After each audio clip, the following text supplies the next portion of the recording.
La historia de la dinastía Rothschild, cuarta parte.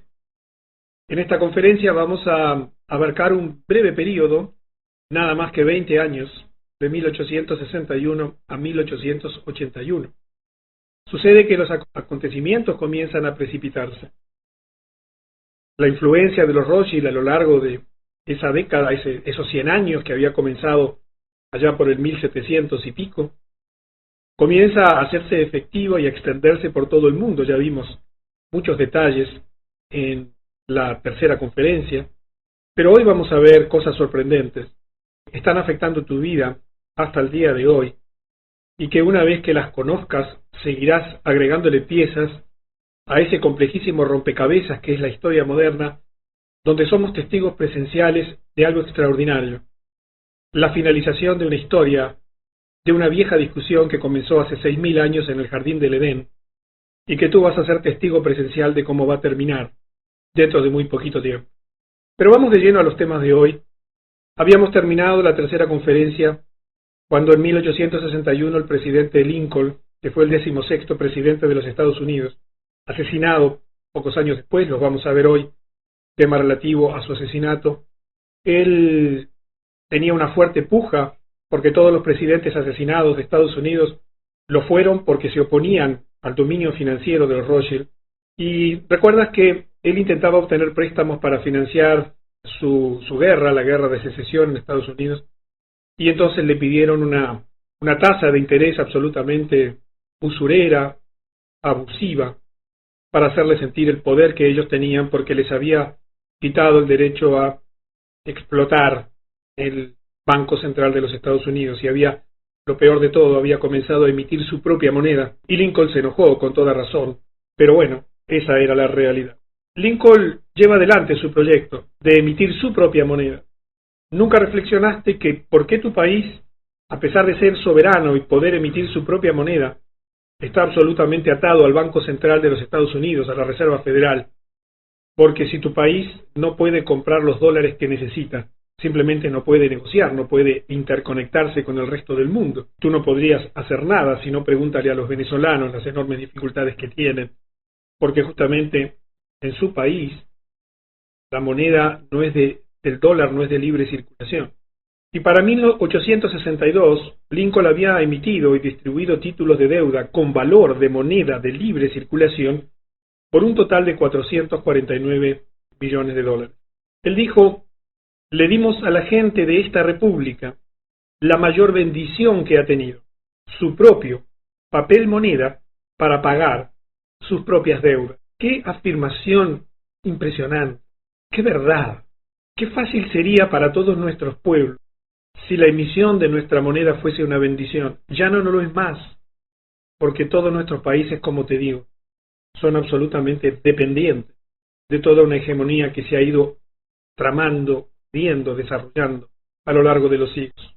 En ese mismo año, The Times, de Londres, publica una historia que contiene la siguiente declaración: si esa astuta política financiera, se estaba refiriendo a lo que estaba haciendo Lincoln de Estados Unidos, que tiene su origen en la República de Norteamérica, se llega a consolidar, entonces ese gobierno podría proporcionarse su propio dinero sin costo alguno, y por tanto podrá pagar sus deudas sin endeudarse. Tendrá todo el dinero necesario para llevar a cabo su comercio y se convertirá en próspero, más allá de cualquier precedente en la historia de los gobiernos civilizados del mundo. El cerebro y la riqueza de todos los países iría a América del Norte. Ese gobierno, finaliza el artículo, debe ser destruido o destruirá todas las monarquías en el mundo. De Estados Unidos partía una luz de esperanza, un brillo para la humanidad, la posibilidad de liberarse de las deudas, con el simple expediente de emitir su propia papel moneda, su propio papel moneda, y no estar dependiendo de bancos privados que lo emitían y endeudaban al gobierno y por tanto al pueblo. En 1863, un año después, el presidente Lincoln se entera que el zar de Rusia, Alejandro II, tenía problemas con los Rothschild porque estaba enfrentando las presiones de estos para crear un banco central tal como lo habían hecho en Estados Unidos. Y el zar se negaba sistemáticamente a los continuos intentos de los Rothschild de imponer un banco central en Rusia. El zar, en esa relación que comienza a crear con Lincoln porque estaban enfrentando un problema común, el enfrentarse al imperio financiero de los Rothschild, le da al presidente Lincoln una ayuda inesperada. Dio órdenes que si Inglaterra o Francia llegasen a intervenir activamente en la guerra civil estadounidense, ayudando a los del sur, entonces Rusia consideraría esta medida una declaración de guerra y se pondrían del lado del presidente Lincoln. Y para demostrar que no perdía el tiempo y que no era una afirmación así nomás, envió parte de su flota del Pacífico al puerto de San Francisco y otra parte a Nueva York. Quiero que comprendas que dos de los países más poderosos del mundo, a través de sus representaciones políticas, sus propios presidentes en Estados Unidos y el propio emperador o zar en Rusia, se unían para enfrentar al imperio financiero de los Rothschild. Parece imposible, o parecía imposible en aquel momento, que no pudieran vencer. Sin embargo, la historia fue bien diferente. Terminaron derrotados. En 1863, en ese mismo año, cierra la casa Rothschild en Nápoles, Italia, después de la unificación de Italia. Los Rothschild en ese momento asignan a uno de los suyos en Estados Unidos, a John Reddock de Rockefeller, para iniciar el negocio del petróleo, fundando la Standard Oil, que finalmente se quedaría con toda la competencia.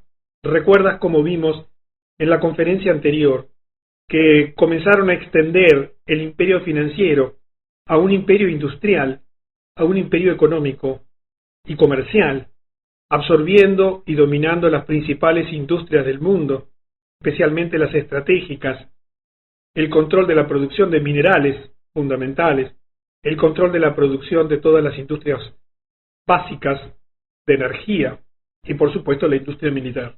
Y en ese fin de siglo se descubre el petróleo como una fuente de energía extraordinaria y por supuesto que allí van los Rothschild a quedarse con toda la competencia a través de la Standard Oil. En 1864, August Belpont Rothschild, que ya era presidente del Partido Demócrata, apoya al general George McClellan como candidato demócrata para enfrentarse al presidente Lincoln en las elecciones de ese año. Y para enojo de Belmont, el presidente Lincoln gana las elecciones. Y 2 años después, enfrentado dramáticamente y drásticamente Lincoln con la banca Rothschild, en una declaración al Congreso dijo: tengo 2 grandes enemigos, el ejército del sur frente a mí y las instituciones financieras por detrás. De los 2, el de atrás es mi mayor enemigo. En ese mismo año, menos de 2 meses antes del final de la Guerra Civil estadounidense, el 14 de abril, el presidente Lincoln es asesinado. Podríamos hablar mucho sobre esto, podríamos contarte muchas de las cosas que ocurrieron en ese momento, los cambios que hubieron, la forma en que fue asaltado el poder político en Estados Unidos, pero no nos da el tiempo. En ese mismo año, y después de un periodo de un breve entrenamiento en el Banco Rothschild de Londres, Jacob Schiff, recuerdas que ya hablamos de él porque iba a ser entrenado para recuperar el Banco Central de los Estados Unidos que se había perdido por el presidente de los Estados Unidos anterior y el Congreso que no le había autorizado. Nacido en la casa Rothschild, en Frankfurt, llega a América a la edad de 18 años, con instrucciones y la financiación necesaria para comprar una casa bancaria.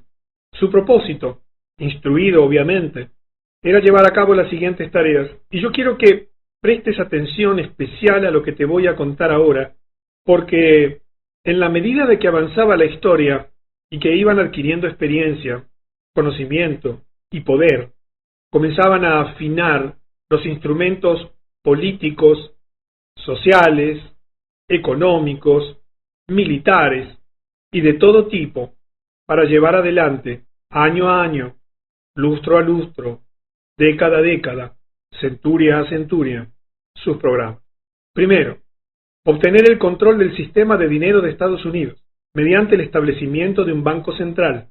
Recuerda que estábamos ahora en el periodo intermedio en el que habían perdido el dominio del segundo Banco Central de los Estados Unidos y tendrían que esperar hasta 1913, cuando se crea la Reserva Federal, que actualmente gobierna el mundo entero, desde el punto de vista financiero y económico. Segundo, quiero que te recuerdes también que estas cosas son documentos escritos. No te estamos diciendo nada que no se pueda probar y demostrar. Está escrito en sus propios documentos. Segundo, encontrar hombres atractivos. La palabra en inglés que se utiliza aquí, que traduje por atractivo, son hombres sexualmente atractivos, hombres atractivos físicamente, que por un precio estuviesen dispuestos a servir de lacayos de los Illuminati, promoviéndolos en lugares altos en el gobierno federal, el Congreso, la Corte Suprema y todas las agencias federales. Eso sucede hasta el día de hoy, ininterrumpidamente. Crear grupos minoritarios, antagónicos y belicosos por todas las naciones, sobre todo buscando dividir en aquel momento a los blancos y a los negros en Estados Unidos. Crear un movimiento para destruir la religión. Te vas a sorprender cuando en las próximas conferencias veamos cómo se instrumentan estas cosas, porque quizás no las conoces, no te das cuenta, y te vas a sorprender, como te decía.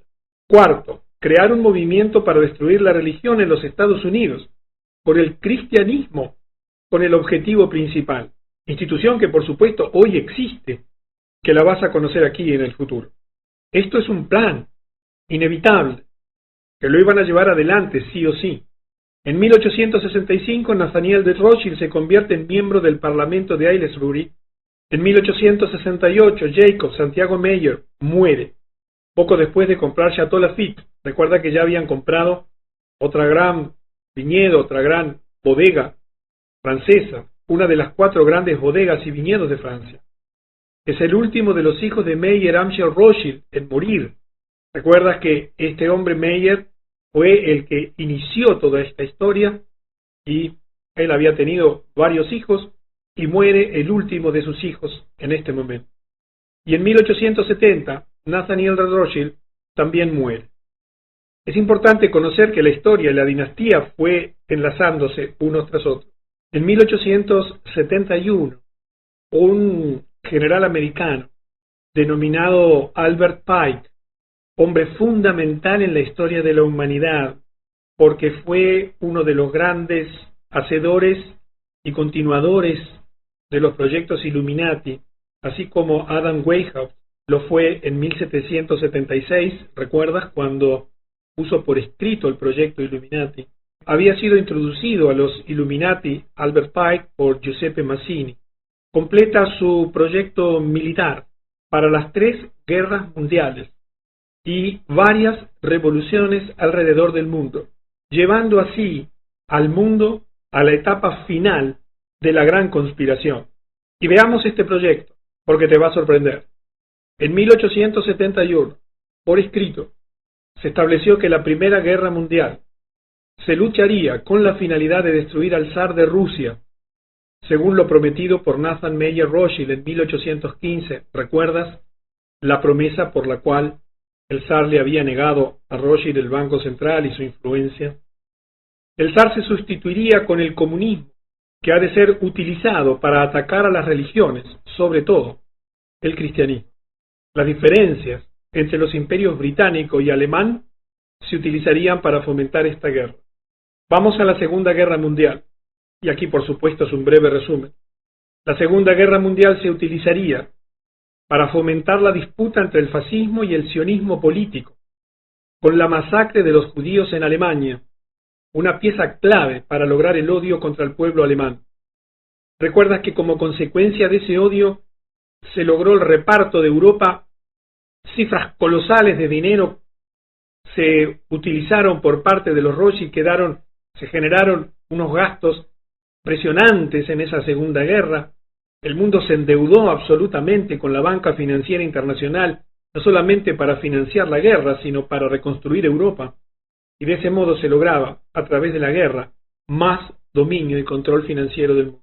Este diseño se realizaba para destruir el fascismo, creado por los Rothschild, y aumentar así el poder del sionismo político. Esta guerra también era pensada para aumentar el poder del comunismo a un nivel que igualaría al de la cristiandad. Quizás te sorprendan estas afirmaciones, pero lo que más te va a sorprender es lo que viene a continuación, la Tercera Guerra Mundial. La Tercera Guerra Mundial se produciría, fomentando el odio del mundo musulmán por medio de provocar continuas peleas unos contra otros entre el mundo islámico y los políticos sionistas. Mientras esto sucede, el proyecto era que las demás naciones se verían obligadas a combatir dentro de sí mismas en un estado permanente de agotamiento mental, físico, espiritual y económico. Yo te decía en la invitación de esta conferencia, si tú no ves esto en tu país, agotado tu país y el nuestro, donde yo vivo, en un permanente esfuerzo por sobrevivir, a pesar de que en tu país hay inmensos recursos naturales, como lo hay en el mío, peleas continuas, discrepancias, narcotráfico, violencia, dependencia económica, endeudamiento generalizado, han hecho vivir a los gobiernos hoy en día en un estado permanente de agotamiento mental, físico, espiritual y económico. Si tú estás enterado de lo que está ocurriendo en el Oriente Medio, sabrás que este proyecto de fomentar el odio del mundo musulmán por medio de provocar continuas peleas unos contra otros entre el mundo islámico y los políticos sionistas que son dentro del pueblo de Israel un pequeño grupo, lo ves a diario en la prensa. En este mes de septiembre hemos comenzado a ver el cumplimiento de una de las últimas profecías bíblicas más importantes que hay. Es la declaración, o mejor dicho, el que estén hablando continuamente del paz y seguridad. Cuando los apóstoles de Jesús se reunieron con él en el Monte de los Olivos enfrente a Jerusalén y le preguntaron a él cuándo serían estas cosas de las cuales él hablaba, las señales del fin, entre otras dijo, cuando ellos estén hablando de paz y seguridad, destrucción repentina les sobrevendrá y allí comenzará lo que en la Biblia se denomina la gran tribulación. En este momento, los árabes e israelíes, liderados por el gobierno de los Estados Unidos, se están reuniendo cada 15 días y todo el tiempo están hablando de paz y seguridad exactamente como la profecía bíblica. El día 15 ahora de este mes, de septiembre, comenzó la segunda ronda de negociaciones liderada por Hillary Clinton, que no sé si sabes que es la primera amazona, la primera masona de los Estados Unidos. Y verás cómo esto comienza a ubicarse en los grandes titulares de la prensa internacional. El proyecto es que dentro de este año próximo, antes de septiembre del año 2011, van a terminar con el acuerdo de paz y seguridad dividiendo Jerusalén. Y cuando eso ocurra, te vas a asombrar de lo que va a ocurrir en la historia del hombre. Y si tienes dudas, pues lee la Biblia, que allí está escrito hace muchos siglos, todo lo que hoy está ocurriendo.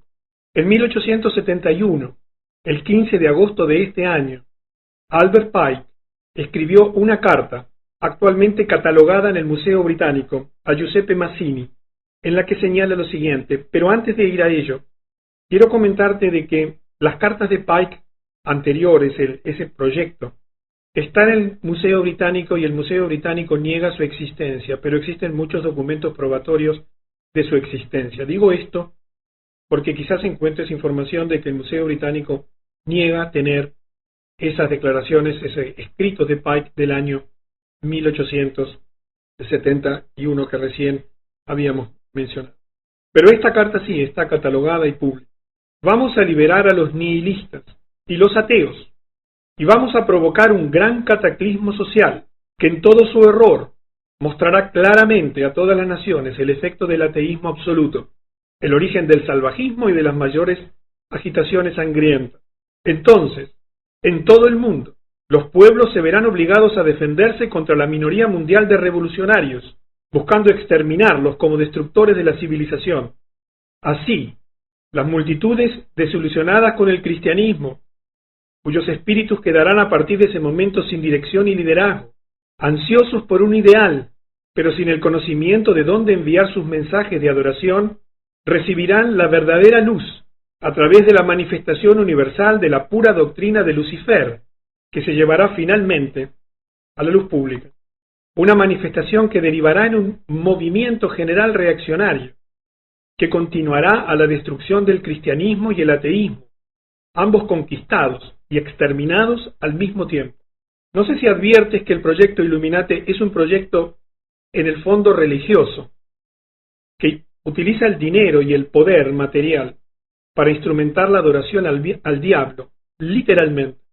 creando primero el ateísmo y fomentándolo, quitando a Dios de nuestras escuelas, como lo hicieron en 1950 y pico en los Estados Unidos, fomentando la descreencia en Dios, aumentando el satanismo y la adoración del diablo en el mundo entero, que lo ves a diario en la televisión permanentemente. La mayoría de los dibujos animados que ven nuestros hijos son demonios dibujados.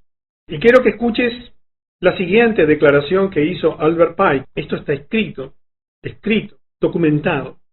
Pike, habiendo sido elegido como soberano, gran comendador del rito escocés de la masonería en el sur de Competencia en 1859, era el más poderoso masón en Estados Unidos y se mantendría en el cargo durante 32 años, hasta su muerte en 1891, un hombre principal en la historia de la humanidad. También publicó un libro sobre el tema en 1872. Un libro está publicado, titulado Moral y Dogma, del antiguo y aceptado rito escocés de la masonería, en la que ingenuamente afirma lo siguiente. Lucifer, por supuesto, no sé si sabes, es el nombre del diablo, ¿verdad? Satanás, o Lucifer, el portador de luz, extraño y misterioso nombre para dar al espíritu de la oscuridad. Lucifer, el hijo de la mañana, es él quien lleva la luz y con sus esplendores intolerables ciega a las almas débiles, sensuales o egoístas. ¿Qué más decirte? Está escrito, no hay mucho para agregar. Con el correr de las conferencias vas entendiendo el desarrollo y el rompecabezas general, y esto choca con tus creencias y con tus conocimientos y te puede sacudir, pero es la verdad. En 1872, antes de la muerte de Giuseppe Mazzini, que ocurre en este año, él crea otro líder revolucionario. Recuerdas que una de las estrategias era crear revoluciones, grupos de revolucionarios antagónicos y belicosos, llamado Adrián Lemmy, su sucesor. Lemmy sería luego sucedido por Lenin y Trotsky, y luego por Stalin. Las actividades revolucionarias de todos estos hombres fueron financiadas por los Rothschild. En 1873, extendiendo el imperio industrial, las deficitarias minas de cobre Río Tinto en España son adquiridas por un grupo de inversores extranjeros, incluyendo a los Rothschild. Estas minas representaban la mayor fuente de cobre de Europa. Yo no sé cuáles son tus creencias políticas, no sé qué piensas políticamente. Solo te puedo decir que estos son hechos objetivos y reales que tú puedes identificar e investigar. Y que en el ebook que te vamos a proporcionar al final de la serie de conferencias tendrás la bibliografía en la cual confirmar la veracidad de todas estas afirmaciones. Por supuesto, bien ocultadas, bien disimuladas, bien distorsionadas, en base a la información oficial, entre comillas. En 1875, el 1 de enero, Jacob Schiff, ahora hijo político de Salomón Lev, después de casarse con su hija Teresa, toma el control de la casa bancaria Kuhn, Lev & Co. y continúa con la financiación de la Standard Oil Company de John Rockefeller, del imperio del ferrocarril de Edward Harriman, ¿recuerdas? Y del imperio del acero de Andrew Carnegie. Todo esto es con el dinero de Rothschild. A continuación, identifica a los banqueros más grandes de América en ese momento. J.P. Morgan, que controla Wall Street, como hasta el día de hoy, los Drexel y los Beatles de Filadelfia. Todos los demás banqueros o financistas, grandes y chicos, bailaban con la música de estas tres grandes casas bancarias. Schiff luego induce a la rama europea de los Rothschild para la creación de las filiales europeas de los tres grandes bancos. Por eso, si estás en Europa, existe la banca Morgan allí, en el entendimiento de que Schiff y por lo tanto Rothschild sería el jefe de la banca en Nueva York y por ello en todos los Estados Unidos. 1875. Si habrán tenido tiempo en más de 100 años para extender su dominio, y si en tan pocos años que te estoy describiendo habían logrado tanto poder, imagínate la multiplicación exponencial del poder del dinero, la industria, el comercio, las fábricas militares, el poder militar y político.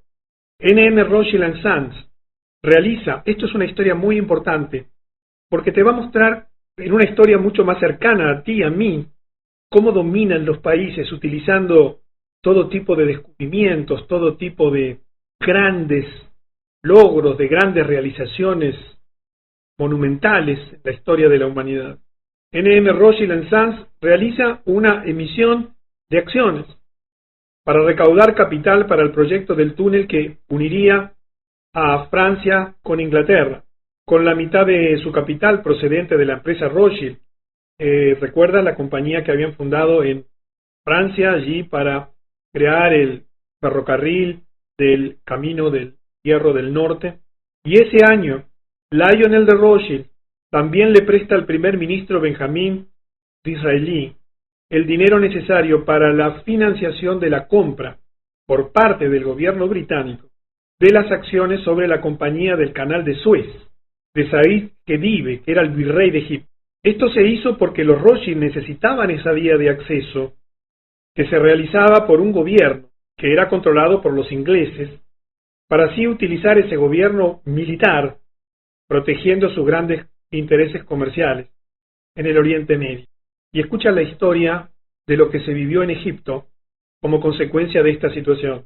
El hito más importante en el devenir político de Said Khedive, conocido mundialmente como Bajá, rey de Egipto, fue la inauguración del Canal de Suez en 1864, uno de los más importantes enclaves económicos del siglo XIX, al conectar el mar Mediterráneo con el Golfo de Suez, en definitiva, Europa con Asia. A pesar de ese triunfo, el empeño que puso Bajá por mantener a Egipto dentro del proyecto, pues corría el riesgo de que todos los beneficios fuesen a parar a Gran Bretaña y Francia, los otros socios, acabó por quebrar las ya de por sí frágiles reservas económicas de Egipto. La deuda pública de Egipto se devaluó un 30% en el período en que Bajá estuvo al frente del gobierno egipcio, lo que provocó el estallido de un violento movimiento nacionalista dirigido por el coronel Arabi Pasha.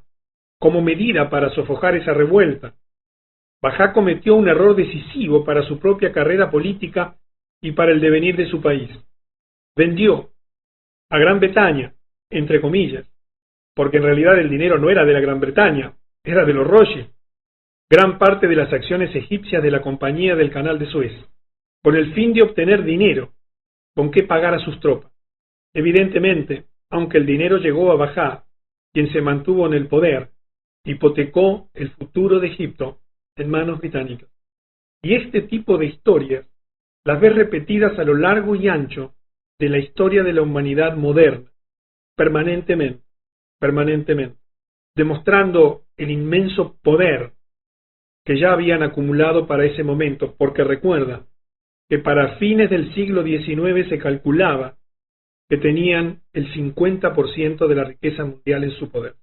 En 1876, Otto von Bismarck, ministro y presidente del Consejo de Ministros alemán, afirma lo siguiente. Esto fue dicho por un estadista de prestigio mundial, alemán, y recuerda que Alemania iba a ser utilizada para las guerras mundiales, para fomentar el odio en el centro de Europa, para masacrar a los judíos, como después verás, para repartir el botín de Europa entera desde ese centro de poder. Ese hombre, que en ese momento era un estadista reconocido mundialmente, declaró: la división de los Estados Unidos en dos federaciones de igual fuerza se decidió mucho antes de la guerra civil entre los sureños y los norteños, ¿recuerdas? Por el alto poder financiero de Europa, una guerra en Estados Unidos que iba a desangrar a los Estados Unidos físicamente, que los iba a desangrar económica y financieramente porque los iba a endeudar, que los iba a desangrar políticamente porque iban a ser tomados por asalto luego del asesinato de sus presidentes principales, fue decidida en Europa. Estos banqueros tenían miedo de que los Estados Unidos, si se quedaban en un bloque y como una sola nación, alcanzaría independencia económica y financiera, que podría alterar su dominio financiero sobre el mundo. La voz de los Rothschild predominó. Previeron el botín enorme a lograr si se puede sustituir una vigorosa república, unida y autosuficiente, por dos democracias débiles, endeudadas con los bancos. Por lo tanto, encomendaron a sus emisarios a fin de explotar la cuestión de la esclavitud, de modo de cavar un abismo entre las dos partes de la República. Y aquí te recuerdo en 1776 a Adam Weishaupt, que ya te mencioné. ¿Recuerdas lo que él escribió? Fomentar putas internas, generar grupos antagónicos, desangrando permanentemente a los países en luchas internas y fratricidas entre hermanos, en este caso, entre esclavistas y contrarios de la esclavitud. En 1880, y fíjate la celeridad de los acontecimientos, comenzamos esto menos de 20 años antes, en el 61.